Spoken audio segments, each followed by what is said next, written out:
Boa noite, pessoal. Mais uma segunda-feira para tratarmos de assuntos ligados ao RCPN. Hoje nós vamos falar de casos práticos do RCPN. Sejam todos muito bem-vindos. Como vocês estão? Como foi a segunda-feira de vocês? Vamos chegando. O pessoal estão recebendo as notificações. Estamos ao vivo para mais um encontro. Sejam todos bem-vindos, gente. Segunda-feira com chuvinha aqui, uma delícia o tempo, né? Tava precisando muito de uma chuva e ela veio, graças a Deus. Eu separei algumas questões que eu costumo receber, seja dos alunos, seja no Instagram, para falar um pouquinho aqui com vocês. Então, hoje eu vou separar algumas dúvidas para responder. Se vocês têm alguma dúvida que quer que eu comente ou na live, ou seja, um tema específico de uma live, coloca aqui para mim no chat para eu saber aquilo que vocês estão precisando ouvir, né? Aquilo que é interessante a gente tratar aqui no nosso encontro. Sejam bem-vindos. Vamos trazer alguns casos práticos. Eu separei algumas questões. Para começar, quero falar um pouquinho de. Eu sempre falo, né? Eu queria falar um pouquinho do princípio da continuidade registral, mas eu vou trazer ele na prática, tá? As pessoas querem muito assim, sempre o saber como aplica, mas não querem entender os princípios por trás, né? Ninguém quer estudar a teoria. As pessoas querem só a prática. E, gente, não tem como, tá? Para nós dominarmos a prática, nós precisamos também dominar a teoria. Então, o que eu percebo, até com os alunos do curso RCPN na prática, é que as pessoas querem respostas rápidas. Ah, professora, pode isso, pode aquilo. E as pessoas não querem entender a teoria por trás daquilo.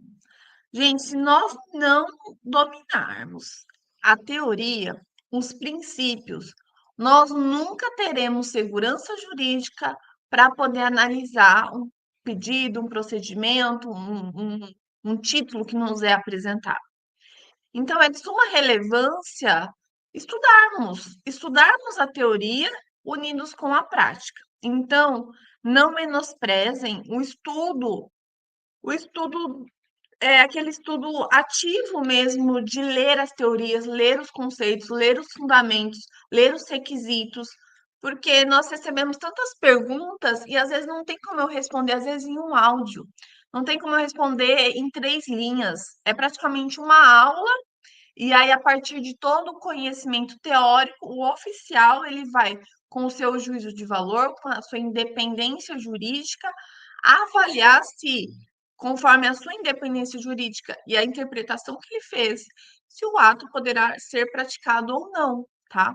Então, não negligencie o estudo teórico, não negligencie. Eu sempre procuro trazer nas aulas, nas lives, sempre de forma prática. Mas se vocês não se atentarem para estudar verdadeiramente a parte teórica, vocês sempre vão ficar dependentes de perguntar. Ah, eu não consigo pensar. Eu não consigo formar a minha convicção. Por isso que é importante estudar também teoria, tá? E eu sempre falo, quem já participa das minhas aulas, das minhas lives, não precisa nem ser aluno. Quem assistiu às nossas últimas imersões, nós tivemos imersão mês passado, tá? Eu falo sempre nas imersões a respeito de princípios.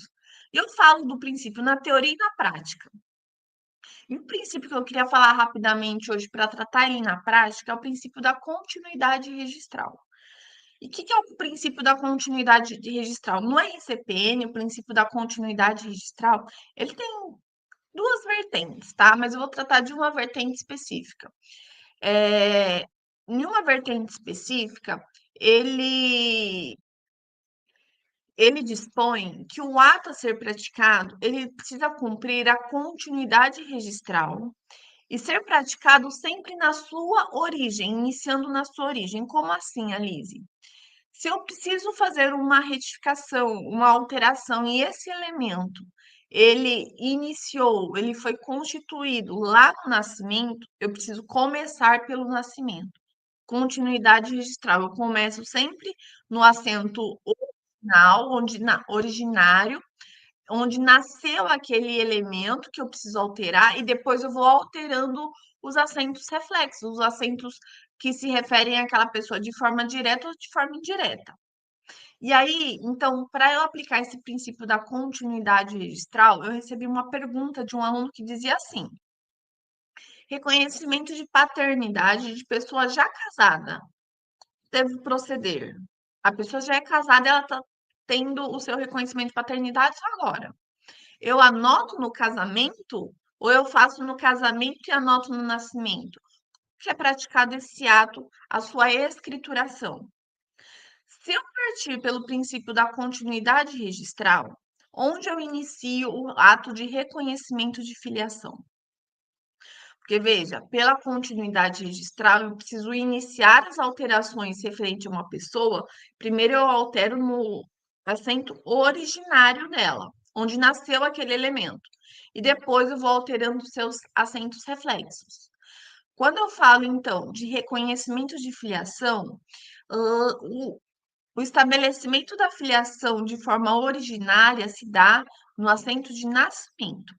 Então, pelo princípio da continuidade registral, o ato de reconhecimento de filiação de uma pessoa casada ou de uma pessoa que já é falecida foi um reconhecimento de paternidade tardio pós-mortem, né? Nesse caso, provavelmente ele vai ser judicial, né? Quando a pessoa é falecida, vai ser judicial. E essa pessoa ou é falecida ou ela é só casada. Alice, aonde que nós vamos alterar esse estado de filiação primeiro? Porque é muito comum, principalmente quando é judicial, o juiz emitir mandado para ser averbado no último assento da pessoa. Se era falecida, no óbito. Se é casada, no casamento. Mas quando eu entendo o princípio da continuidade registral, que eu preciso seguir a sequência dos atos referentes a essa pessoa, o primeiro ato de origem e os atos subsequentes, eu sempre vou iniciar no nascimento. Então, o estado de filiação, ele se inicia lá no assento de nascimento. Então, seja um reconhecimento de paternidade de uma pessoa casada ou uma pessoa que já faleceu, e eu preciso averbar agora esse reconhecimento, o primeiro assento que deverá ser feito esse ato é o assento de nascimento. E nós temos aqui, eu trago para vocês as normas do Estado de São Paulo, está lá no item 129.5, que diz o seguinte: olha, depois de averbado o reconhecimento de filho no registro de nascimento, a averbação correspondente no registro de casamento da pessoa reconhecida ou no registro de nascimento dos seus filhos será feita por este mesmo procedimento, independentemente de manifestação do Ministério Público ou de decisão judicial. Aí vem o estado do Rio de Janeiro também no mesmo sentido, lá no artigo 711, que diz: quando o reconhecimento de filiação ocorrer após contraído o matrimônio pelo reconhecido, far-se-á primeiro a averbação no assento de nascimento.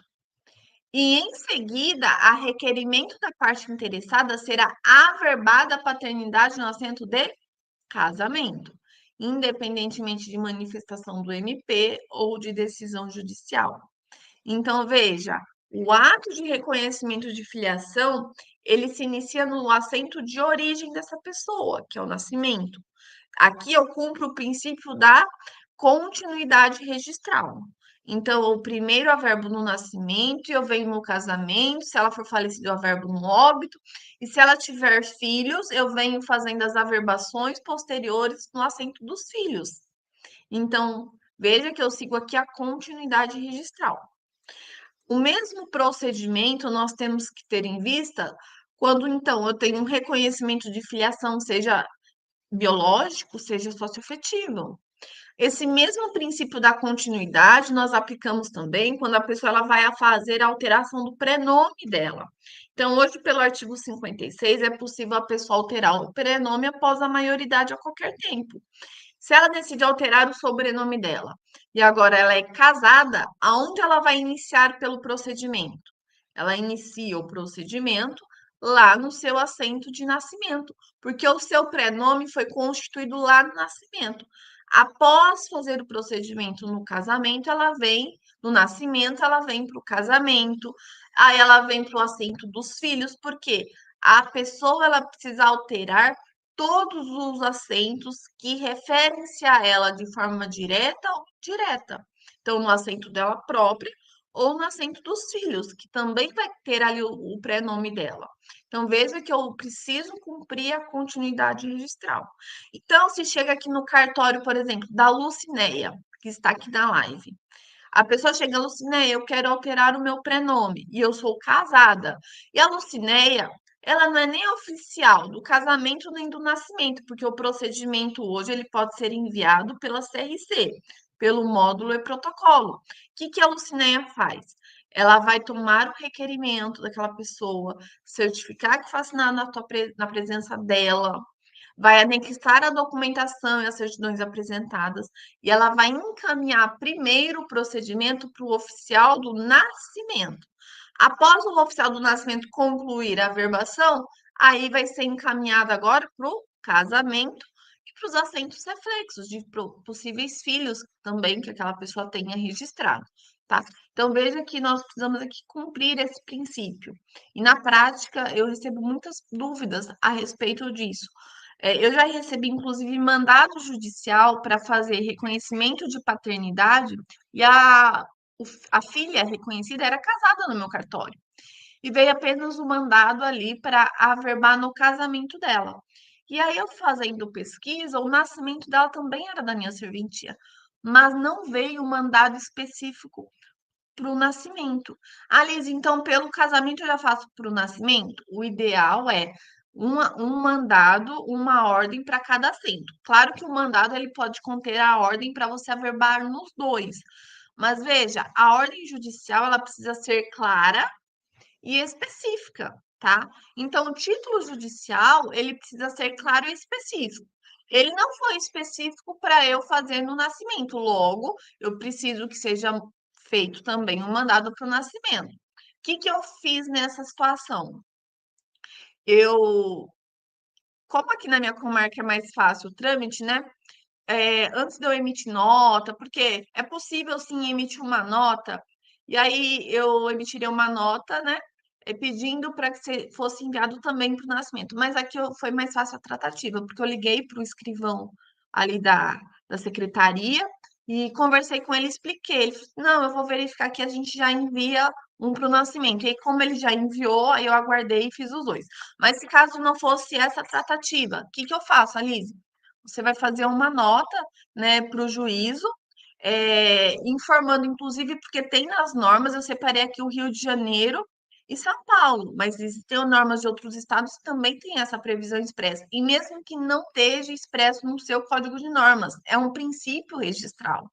Ele é um princípio que norteia todos os atos da Lei 6.015, tá? Então, mesmo que a lei não está no meu código de normas, mas deve ser observado. Ele pode não estar expressamente, mas ele existe, porque ele norteia toda atividade registral, tá? Então, aí caberia uma nota de devolução, sempre com muito cuidado na redação, mas sempre vai falar, nota de devolução, devolvo. Não. Aí a gente tenta ser um pouco mais político, né? Ou manda só lá um ofício pedindo ó, recebido. No entanto, conforme os princípios norteadores da atividade notarial e registral, mister que se faça primeiro a alteração no nascimento e posteriormente aos assentos reflexos. Posto isso, peço o envio do mandado específico também para o nascimento, para poder concluir as averbações também no casamento. E aí você não mostra que se negou, mas fala que você está dependendo da averbação no nascimento para poder concluir, tá? E ali existe o nascimento, né, da minha serventia. Como que eu faço? Porque eu tenho que saber, tá? Aí, nesse caso, a gente emite, então, uma nota devolutiva falando, pelo princípio da continuidade registral, necessário apresentar a certidão do nascimento. Isso, se é da minha serventia, eu peço um mandado direcionado também para o nascimento, porque o título judicial ele tem que ser claro e específico quanto à ordem e quanto ao local, né, a praticar o ato. Ele tem que ser específico. Não pode ser vago, o oficial não vai interpretar. Tem que vir claro para ele o ato que ele vai praticar, aonde ele vai praticar, em qual livro, em qual assento. Então, tem que ser claro e específico. Se é da minha própria serventia, então, eu emito ali uma nota, nem coloco nota de devolução, coloco assim, nota de complementação.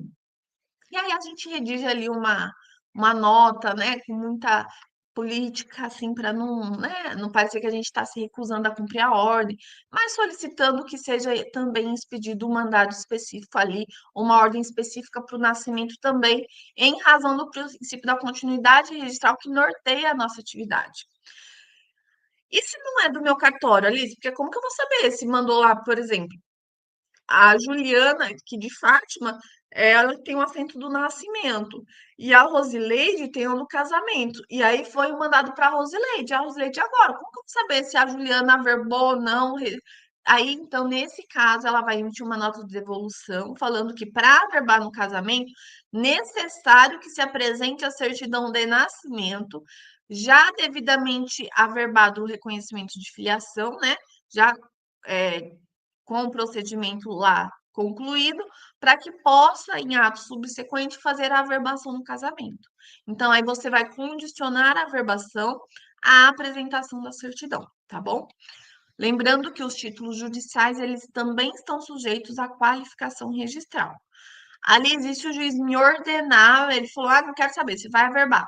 Quando o juiz, você devolve, ele te retorna ordenando, aí você vai cumprir, só que na averbação você vai colocar, que foi feito com base em uma ordem judicial, tá? Porque se houver algum tipo de reclamação futuramente, você consignou que você orientou, mas que não foi cumprido a exigência que você foi feita, tá bom? Então, esse ponto é super relevante. Deixa eu ver a próxima.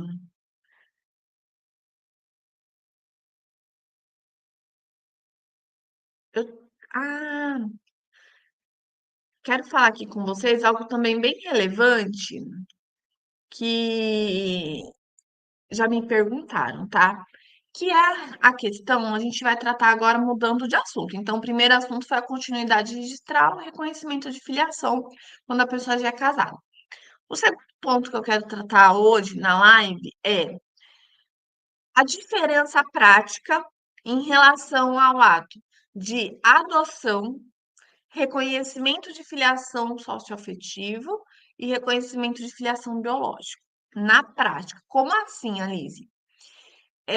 Bom, o Código Nacional de Normas, ele teve incluído pelo provimento 191 de 2025, a partir do artigo 511-A, a respeito da adoção unilateral, tá?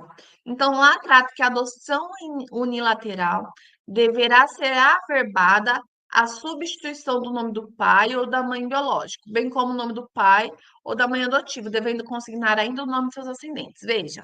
Então, o Código Nacional de Normas, hoje, ele regulamenta a nível nacional que o ato de adoção unilateral é um ato de averbação, tá? Nós já tínhamos enunciados nesse sentido, nós já tínhamos códigos de normas estaduais, como o de São Paulo, que já trazia a escrituração dessa forma, tá?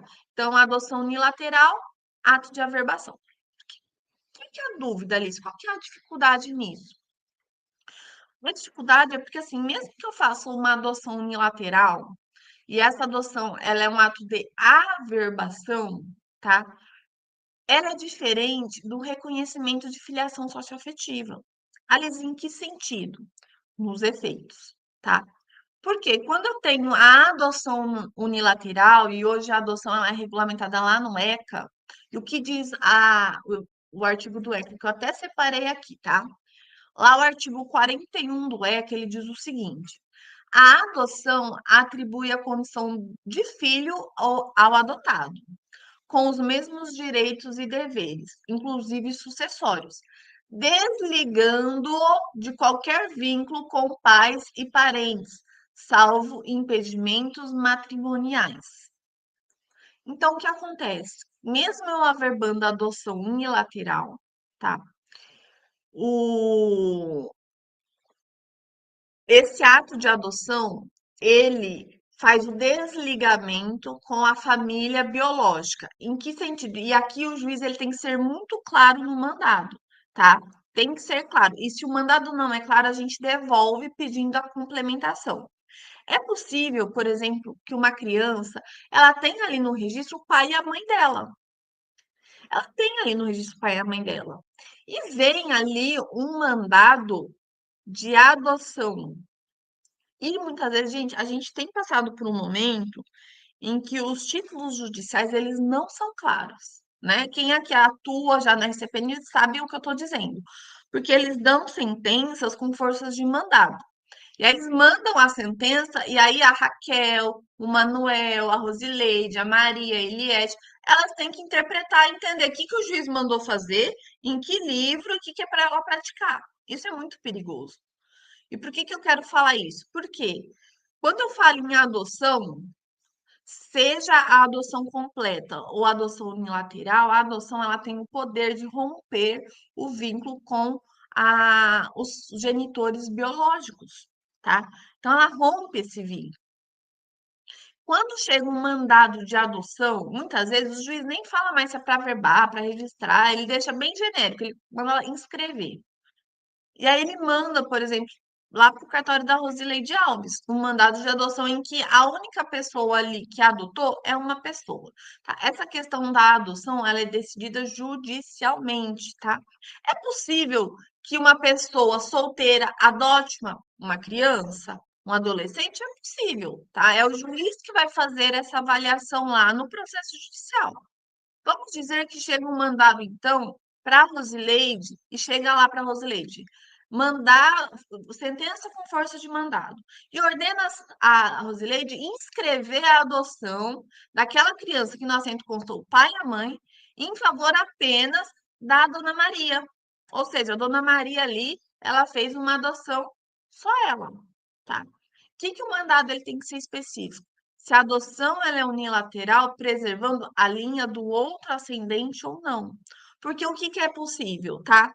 É possível que a criança ela tem o pai e a mãe, e às vezes o padrasto resolve adotar. Hoje nós sabemos que temos ali a possibilidade do reconhecimento de filiação socioafetiva, tá? Mas se for optado pela adoção, tá? Se for optado pela essa adoção unilateral, que realmente a adoção unilateral, quando ela é unilateral, ela rompe o vínculo apenas com o lado do genitor que está sendo substituído. Mas quando o mandado não é claro, nós precisamos pedir esse esclarecimento, tá? Então, veja, pode então que uma pessoa, Dona Maria, venha reconhecer ela sozinha a uma criança, tá? E essa adoção dela é completa, embora, então, olha só, a adoção unilateral, ela não está ligada diretamente a se quem está adotando é uma ou duas pessoas, ela está ligada e se eu vou fazer adoção referente a uma linha só ou as duas linhas, tá? Tá? Aí depois eu respondo, Ivana. Então, veja, o que que é o que que eu entendo por adoção unilateral? A adoção unilateral é quando eu tenho apenas adoção por uma linha e eu mantenho a outra. Isso não significa, então, que quando a adoção é feita por uma única pessoa, ela é unilateral. Porque a dona Maria pode estar adotando uma criança, ela sozinha, mas não ser unilateral, ser uma adoção completa, com a desconstituição dos vínculos anteriores, né? Quando há uma desconstituição completa com os genitores biológicos, então não é unilateral. Embora é uma única pessoa adotando, eu tenho ali o desligamento completo. E isso tem que ser claro no mandado, na ordem. Se eu estou tendo uma adoção completa, no sentido que, embora só a Dona Maria está adotando, ela sozinha, ela está adotando com completo desligamento dos vínculos biológicos, ou se é realmente uma adoção unilateral. Que seria a adoção unilateral? Quando, por exemplo, a Dona Maria, ela se casa com o seu João, e o seu João já tem um filho. E a Dona Maria se afeiçoou com a criança. ela se afeiçoa com a criança, só que ao invés de fazer o reconhecimento socioafetivo, como a mãe desse menor não abandonou, não quis saber, ela resolve fazer a adoção unilateral. Então, veja que nesse caso a dona Maria ela vai sozinha fazer a adoção, mas não há um rompimento do vínculo com o genitor. Há apenas um rompimento com o vínculo materno. Uma vez que tem essa adoção unilateral, o que acontece com a averbação? Qual é o efeito dessa averbação? Quando o cartório vai emitir a certidão, a mãe registral ela some. Ela não aparece mais porque ela é substituída pela dona Maria. Então, veja, a averbação da adoção unilateral, ela se refere à substituição daquele genitor que está sendo, naquela linha, que está agora sendo substituído pelo outro, tá? Se a adoção ela é completa por uma pessoa, então o juiz vai falar com completo desligamento dos vínculos com os ascendentes biológicos. E aí, se a adoção ela é completa, embora por uma pessoa só, aí nesse caso nós teremos o cancelamento do registro originário e um novo assento, porque eu estou tendo uma adoção completa, tá? Então, quando há o desligamento com os dois genitores biológicos, eu tenho, nesse caso, uma adoção completa. Quando eu tenho um desligamento apenas com um mantendo o outro, eu tenho uma adoção unilateral, tá? Então, a adoção, ela, por disposição legal, ela traz como um efeito, olha, o desligamento com o vínculo com os genitores e os parentes desses genitores que estão nessa linha que está sendo substituída, tá? Então, a averbação dessa adoção, como diz aqui no provimento 149, olha, ó, no artigo 511-A, o que ele fala? No caso de adoção unilateral, deverá ser averbada a substituição do pai ou da mãe biológica pelo nome do pai adotivo. Então, tem que ser expresso, mencionando, olha, está sendo por essa adoção unilateral, para mencionar todos os elementos, a substituição do genitor tal pelo adotante, que é o fulano de tal, e aí eu menciono agora os ascendentes ligados a esse pai agora adotante. E aí o rompimento do vínculo, tá? É... Deixa eu só. Não será permitida. Agora, deixa eu só ver aqui. Não, então, só para ficar claro, eu tenho como adoção unilateral quando eu tenho a manutenção de um vínculo biológico e a substituição do outro. Quando há o completo desligamento dos ascendentes biológicos, eu tenho a adoção completa. Aí, ato de cancelamento do registro originário e ato de lavratura de um novo assento, tá bom? E sempre que o oficial tiver dúvidas quanto ao ato, ele pede uma complementação por parte do juiz, tá? Se aquele, principalmente quando a adoção é por uma pessoa só. Se ela está fazendo uma adoção completa, com total desligamento, ou, né, ou ela está fazendo uma adoção unilateral em apenas uma das linhas. Deixa eu ver aqui a pergunta da Ivana, tá? Em caso de adoção de pessoa adulta, pode cancelar o registro anterior e lavrar novo? Ou seria caso de averbar essa alteração? Então, Ivana, nós temos enunciados, tá? E diversos códigos de normas estadual, o provimento 49, ele só tratou da adoção unilateral, tá? E ele trata lá no parágrafo 7º que a adoção unilateral do maior também será averbada. Só que, qual que é o entendimento que nós temos, tá? E o Código de Normas de vários estados já prevê isso de forma expressa, temos enunciados administrativos nesse sentido. Que quando a adoção é do maior, tá? Nós teremos ato de averbação. Isso para ter em vista maior segurança jurídica, tá? Então, por questão de segurança jurídica, e aí é importante ver no Código de Normas Estadual, mas nós temos enunciados nesse sentido também, tá? Que a adoção do maior, mesmo quando completa, é para ela ser ato de averbação e não de registro. Não se cancela o seu registro originário, tá? Claro que na certidão que vai ser emitida, você não vai fazer nenhuma referência ao ato de adoção. Olha a questão do Manuel. Que o exercício do poder familiar será exercido conjuntamente com o adotante e o pai ou mãe biológico? Então, Manuel, olha só, tá? Se eu estou diante de uma adoção unilateral, tá? Ou seja, em que eu rompi o vínculo apenas com uma linha, então a adoção unilateral, o rompimento com apenas uma linha, tá? Esse que foi substituído, ele não tem mais poder familiar, porque pelo ECA, uma vez que eu tenho a adoção, eu tenho agora a substituição. Então, esse ascendente que foi substituído, ele não tem mais poder familiar. Ele não é mais considerado genitor dessa criança, desse adolescente ou dessa pessoa que está sendo adotada, tá? Agora, o outro, se é uma adoção unilateral em que é preservado o vínculo biológico com outro genitor, esse outro genitor agora vai exercer o poder familiar junto com o adotante, tá bom? Então, o exercício do poder familiar vai ficar entre o adotante e, se houver a adoção unilateral, com o outro genitor que permanece ali no assento, tá bom?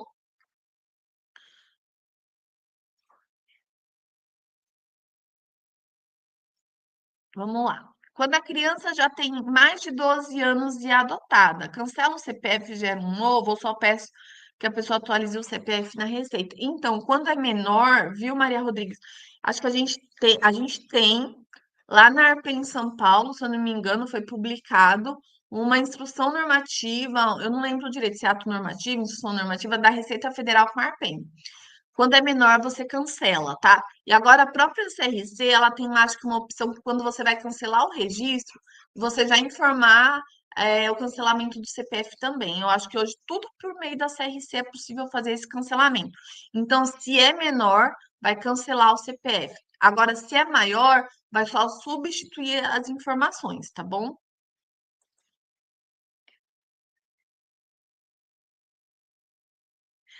Agora vamos lá. Isso, a Raquel agora ela trouxe a questão do socioafetivo. Por que que eu quis trazer esse paralelo, pessoal? Porque, então, vamos falar um pouco agora dos pais socioafetivos, da diferença, né? O que que acontece? Então, vocês viram que na adoção, na prática, o que que a adoção faz? Ela faz a substituição dos genitores, tá? Se a adoção ela é completa, eu tenho um total desligamento com os ascendentes biológicos e agora os genitores serão os adotantes, tá? Se essa adoção ela é unilateral, ou seja, se há apenas o rompimento com uma linha de ascendência, permanece a outra, tá? E eu só vou ter a substituição daquele adotante que vai vir expresso isso no mandato. Então, veja que a adoção ela sempre vai ter substituição. A adoção por si, ela não gera multiparentalidade, tá? Porque eu substituo. Diferente, Raquel, que você bem trouxe, eu vou começar a comentar um pouquinho, do reconhecimento de filiação socioafetiva, tá? O reconhecimento de filiação socioafetiva não promove a exclusão dos genitores biológicos, não promove. Eu tenho no reconhecimento de filiação socioafetivo o estabelecimento de multiparentalidade, tá? Então, diferente então da adoção, o reconhecimento afetivo não promove o rompimento com os vínculos biológicos.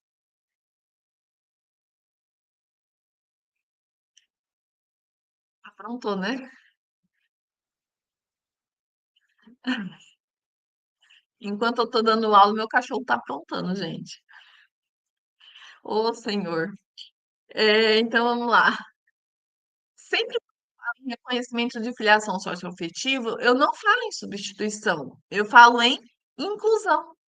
Então, o efeito da averbação não é de excluir ninguém, trazer mais alguém aqui. E como efeito, eu posso criar uma multiparentalidade, tá? Então, na prática, o reconhecimento de filiação socioafetiva, eu tenho a inclusão, e veja que se eu já tenho dois genitores biológicos no assento daquela criança, e hoje o reconhecimento de filiação socioafetiva no cartório só pode ser feito quando o menor tem 12 anos completo, né? Então, a partir de 12 anos completo, que eu até abri aqui a parte que fala do reconhecimento socioafetivo, está lá no artigo 505 e seguintes do provimento 149, é, Então, nesse caso, eu não tenho exclusão, eu tenho inclusão. E se ele já tem dois genitores biológicos e vai entrar agora, por exemplo, a madrasta quer fazer o reconhecimento socioafetivo. Então, eu tenho a inclusão de mais uma genitora agora socioafetiva, eu vou ter o quê? Três genitores. Tanto que hoje os assentos, eles não utilizam mais nem o assento e nem as certidões o termo pai e mãe. O termo que nós utilizamos são genitores, tá? Porque eu tenho ali, então, genitores, eu posso ter dois pais, duas mães, mas o termo correto não é mais pai e mãe, são genitores, tá? E lá eu vou estabelecer o vínculo de ascendência dessa criança. Tá? E como que fica o exercício do poder familiar ali? O exercício do poder familiar vai ser exercido pelos três genitores, os dois biológicos e os dois socioafetivos. Lembrando que na averbação, a certidão que será emitida não poderá fazer indicação. Olha, esse é o pai biológico, olha, esse é o pai socioafetivo. Não, tá? Só faz indicação de genitores sem fazer distinção, e essa averbação ela é sigilosa, ela não é publicizada na certidão em breve relato. Aí a Raquel perguntou: e no sócio afetivo, caso haja a emancipação, ele assina junto? Quem assina junto? Os pais? Porque se eu for fazer a emancipação de um menor que tem pais socioafetivos, todos deverão anuir, tá? Os genitores biológicos socioafetivos, mesmo porque o tabelião não vai nem saber quem é socioafetivo, quem é biológico, porque na certidão não vem essa distinção.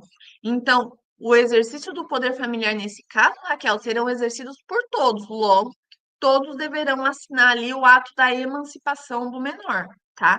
Vai ser um ato conjunto aqui pelos três, tá? Não há distinção aqui no exercício do poder familiar, tá bom? Uma pergunta, voltando rapidinho na adoção, deixa eu só ver que uma aluna me mandou e por quê?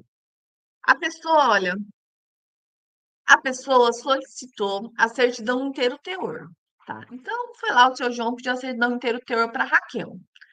Só que nesse assento dele constava uma adoção por mandado.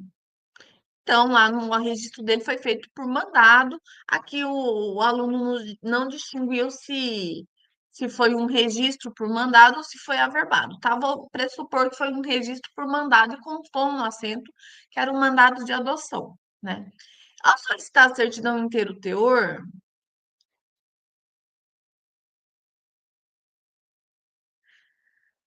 eu vou depois comentar novamente essa questão, viu, Manuel? Até para eu trazer algo específico sobre as escrituras de adoção, tá? Que é muito importante. A pessoa solicitar a sua certidão inteiro teor, gente, a certidão inteiro teor, o que que ela vai constar? Inteiro teor. Ela é transcrição, tá? Então você vai transcrever desde a primeira palavra até a última palavra, sem qualquer modificação no acento. Então vai sair tudo que tiver escrito vai sair. É inteiro teor. Ela tem que reproduzir fielmente o que está no acento. E a pessoa reclamou. Falou assim: não, você me deu uma certidão inteiro teor constando o meu registro da adoção, né? Que o ato do meu assento foi lavrado por mandado de adoção. Não pode o cartório, o cliente alegou, não pode o cartório publicizar que meu ato foi um nascimento por adoção, tá? E aí, veja, essa reclamação do usuário, ela não procede, tá? Por quê? Tá? O Código Nacional de Normas, o artigo 114, ele traz o seguinte: as certidões de registro civil em geral, inclusive as de inteiro teor, requeridas pelos próprios interessados, seus representantes legais ou mandatários, serão expedidos independentemente de autorização do juiz corregedor permanente. E a certidão inteiro teor, ela deverá contar todo o conteúdo do assento, tá? Agora, se é um terceiro solicitando, aí sim deveria ter autorização judicial.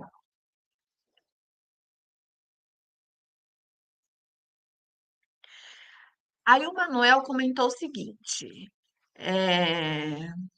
muito bom, viu, Manuel?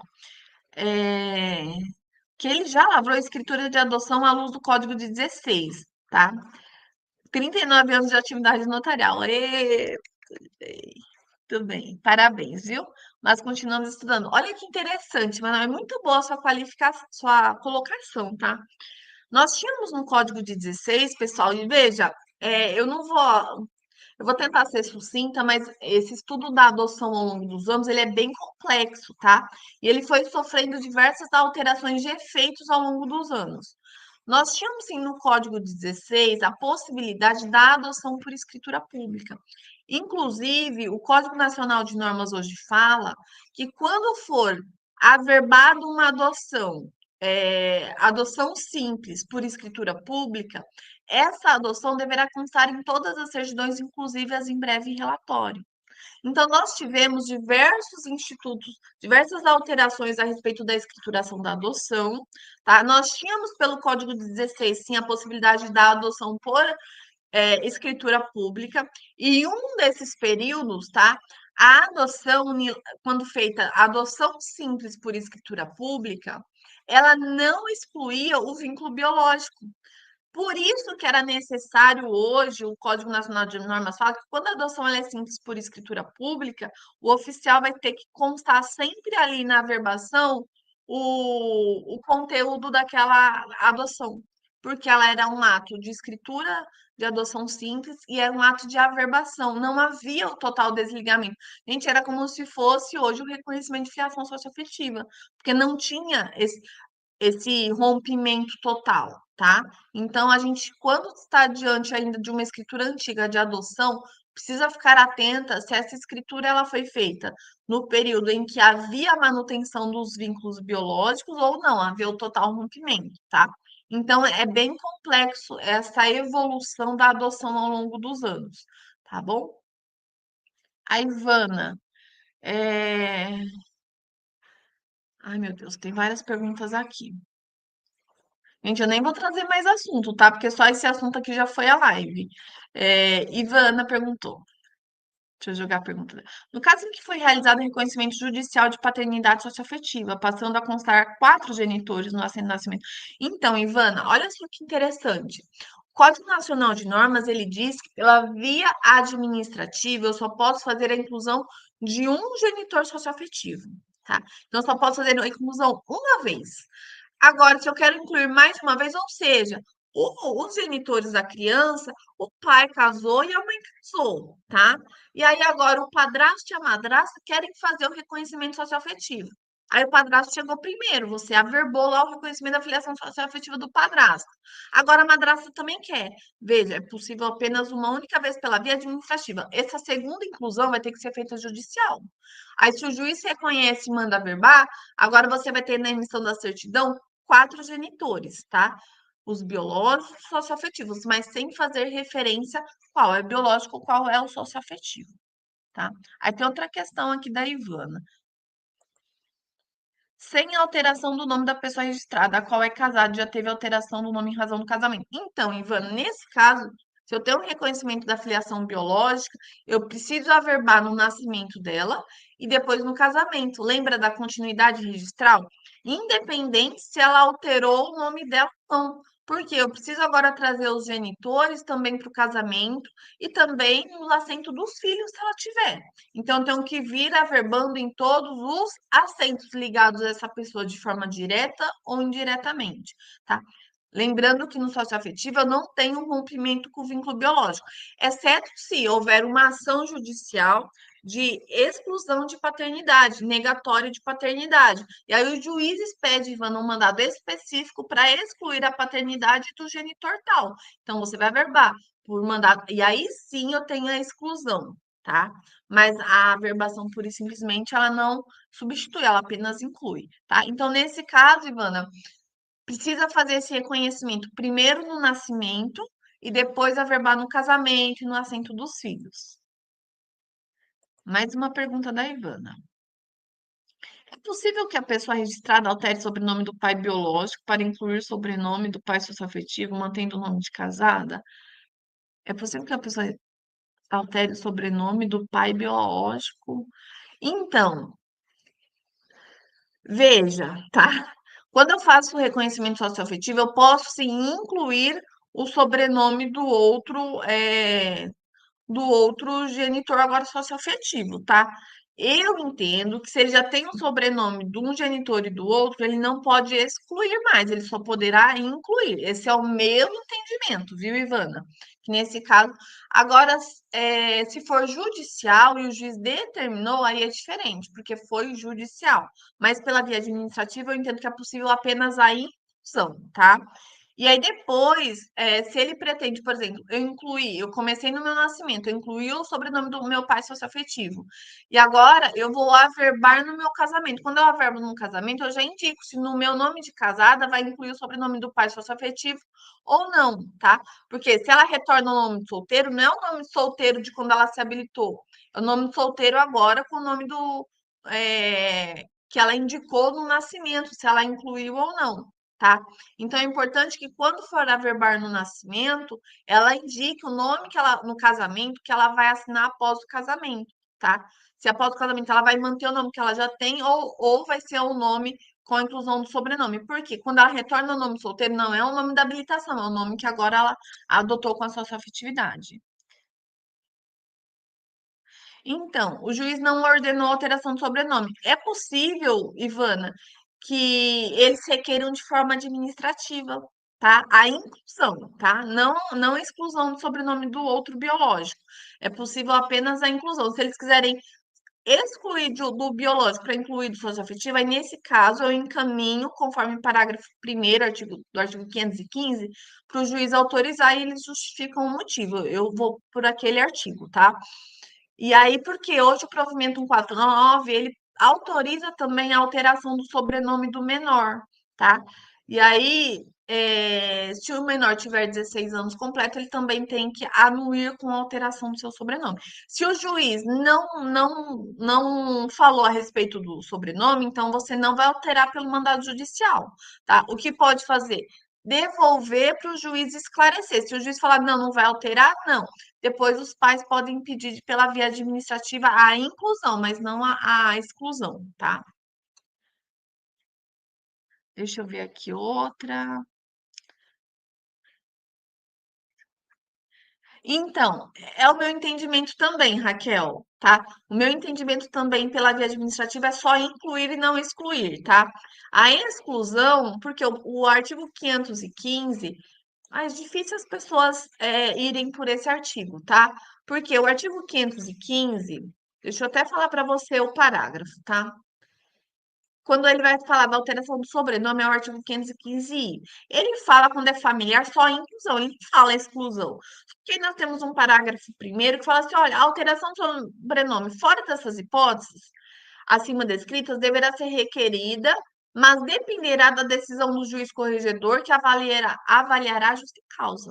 Então, para eu excluir o sobrenome, eu aplico esse parágrafo primeiro. Eu falo, olha, tudo bem, eu não vou fazer.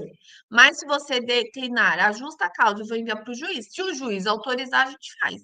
Mas esse que aí vai depender do juiz analisar essa justa causa, não eu, tá? Então, eu vou por esse parágrafo primeiro aqui, tá? Então, a exclusão eu também não faço pela via administrativa, eu só faço a inclusão, Raquel. Deixa eu ver aqui uma outra dúvida. Ah, do que eu já falei. Sim.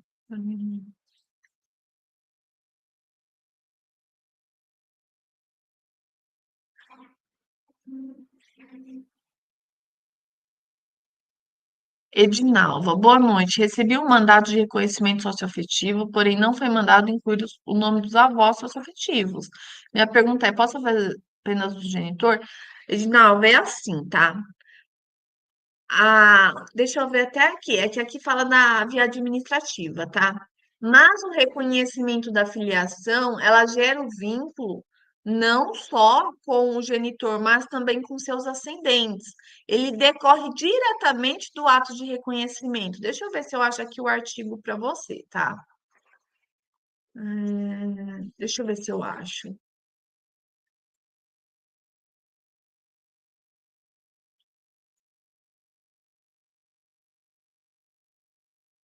Hum,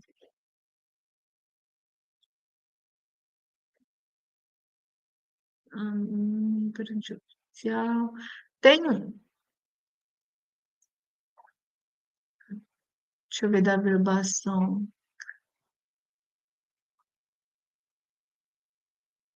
Hum, aqui não fala, mas o que acontece? Quando você inclui, você gera o vínculo, deve estar, não deve estar aqui, deve ter em outro lugar, tá? Quando eu reconheço a filiação socioafetiva, automaticamente eu incluo os avós, tá? Você só não vai incluir se vier expresso essa não inclusão, se vier expresso. Mas se o juiz mandou incluir o seu João como pai socioafetivo, regra geral, você vai puxar os avós, tá? Por quê? É, ele produz os efeitos, os mesmos efeitos do reconhecimento biológico, tá? Só não vou incluir se houver expressa determinação legal, tá? Mas essa inclusão ela é automática.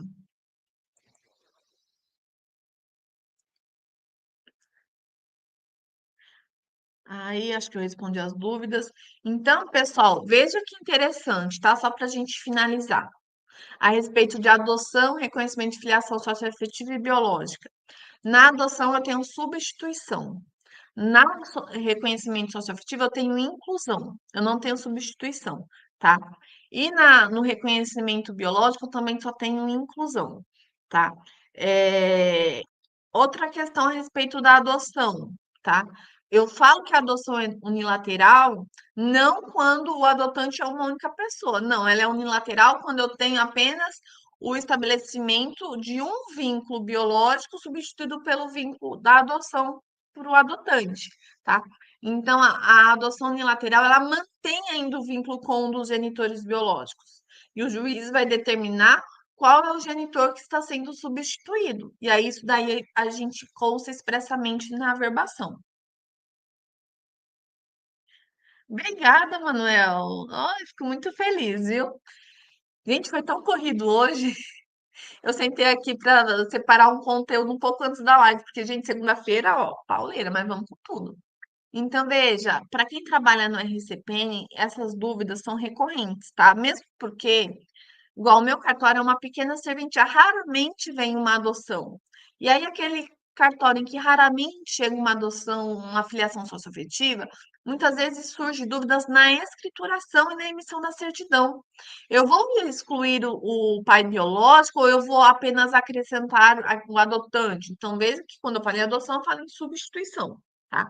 Pode acontecer da adoção ela vir precedida de um termo, de uma averbação de destituição de poder familiar, ou seja, os pais já não exercem poder familiar, porque lá o ECA ele vai trazendo a gradação, né? Eu tenho lá a guarda, eu tenho lá a, a guarda, o poder familiar, eu tenho a tutela, e a tutela, gente, depois a gente podia falar da tutela, junto com a adoção, junto com o reconhecimento, porque ainda a tutela é quando a pessoa, o tutor, ele é nomeado tutor da criança.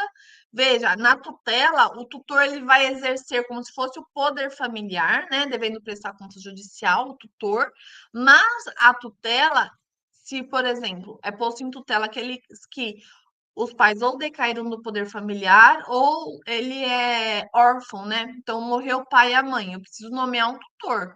Veja que o tutor, ele não substitui os genitores. A criança, ela continua com o vínculo biológico, lá com a filiação que consta do seu assento.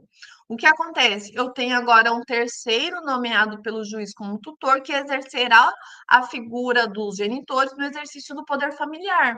Mas veja, não há nenhum vínculo de filiação do tutor com o tutelado, tá? Ele pode pedir um reconhecimento de filiação, a depender da situação, sim, tá?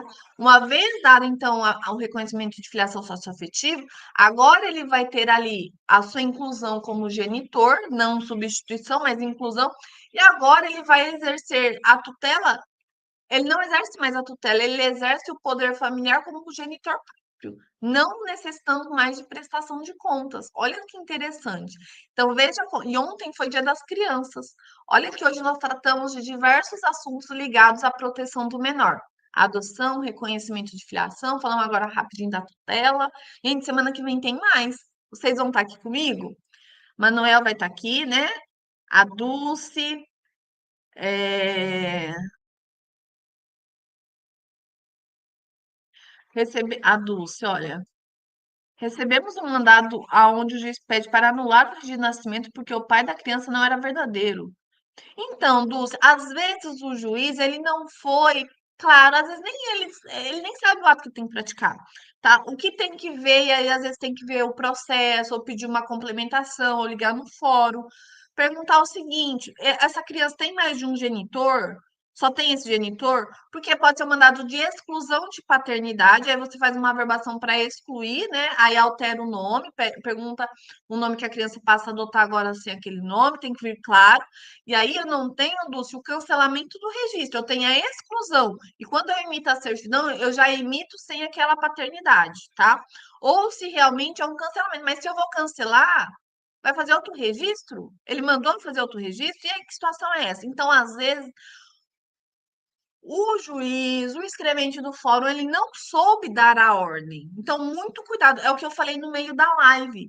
O problema dos títulos judiciais hoje é que as ordens, muitas vezes, elas não são claras, não são específicas, e aqueles que dão a ordem, que são os juízes, que é o escrevente do fórum que vai redigir a sentença, o mandado, muitas vezes, eles não sabem, Lúcio, o que é registro, o que é averbação, o efeito de cancelamento. Por isso que muitas vezes tem que analisar e, se for o caso, pedir a complementação da informação. Liga lá no processo e fala: olha, esse processo é do quê? Eu preciso saber, porque você mandou cancelar. Só que assim, é possível, nesse caso, a gente só cancela no caso de adoção. Se ele não é o pai verdadeiro, a gente pode averbar a expulsão, e aí a gente dá a certidão sem esse pai, mas mantém com outro genitor.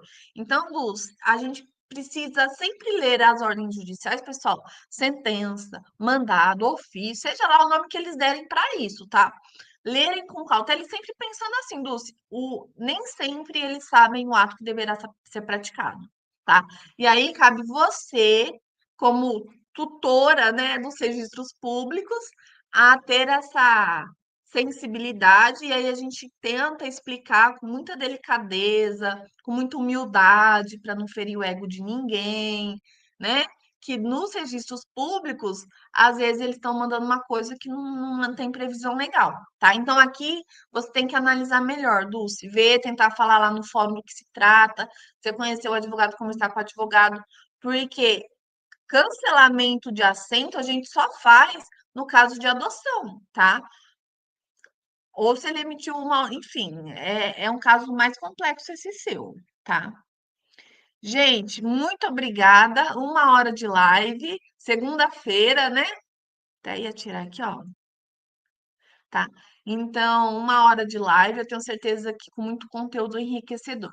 Compartilha com aqueles que trabalham no RCPN, que trabalham, que têm interesse, advogados. É sempre bom a gente aprender um pouquinho de como funciona o registro civil das pessoas naturais, gente. E não só colegas do RCPN auxiliar, não. Manda para o advogado também, manda para um juiz que é seu amigo, manda para o escrevendo fórum. Por quê? Nós sofremos muitas vezes, Lúcio, porque o outro não sabe a nossa atividade. E aí nós temos que ensiná-los com humildade e com paciência, tá bom? Semana que vem tem mais, pessoal. Um beijo, ótima semana para todos, viu? Obrigada pela companhia. Tchau, tchau.